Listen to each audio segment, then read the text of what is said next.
শুনেন, প্রথমে আমার যেই বাতিদাটা মারা গেছে তাকে তো আমি ফেরত দিতে পারবো না।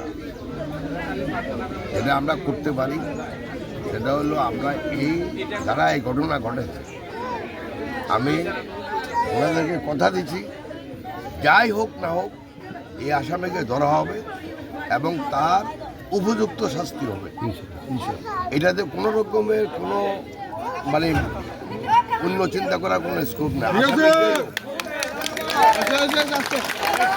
2 নাম্বার, আমি আসছি এখানে ওনার পরিবারকে শোক জানানোর জন্য, এবং আমি এটাও বলতে চাই যে এখন তো নির্বাচনের আচরণবিধি একটা আছে, নির্বাচন যখন শুরু হবে তখন আমি ওনাদেরকে বলবো না, আমি আবার আসবো এবং যতটুকু সাহায্য সহযোগিতা করা লাগে এই ছোটো ছেলেটার জন্য বড় ঠিকমতো হতে পারে সেটা আমার তরফ থেকে ওনারা পাবেন।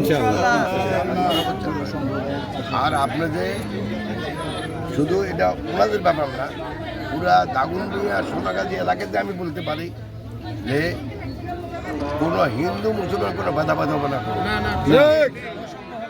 আর লাস্টে যেটা আপনাদের বললেন ভারতীয়, মানে এরকম একটা ঘটনা ঘটলে এটা ভারত এরকম হইতে পারে, আমাদের এখানেও হইতে পারে, ভারত কারোর দোষ দিয়ে তো এরকম ঘটনা আমি নিন্দা করি এটা, এবং এটা যেখানেই হোক, ভারতে হইলেও আমি নিন্দা করতাম, বাংলাদেশে হইলেও আমি নিন্দা করি, এবং এটার জন্য আমাদের সমাজকে ঠিক করতে হবে। ঠিক, এবং এই সমাজ ঠিক করার জন্য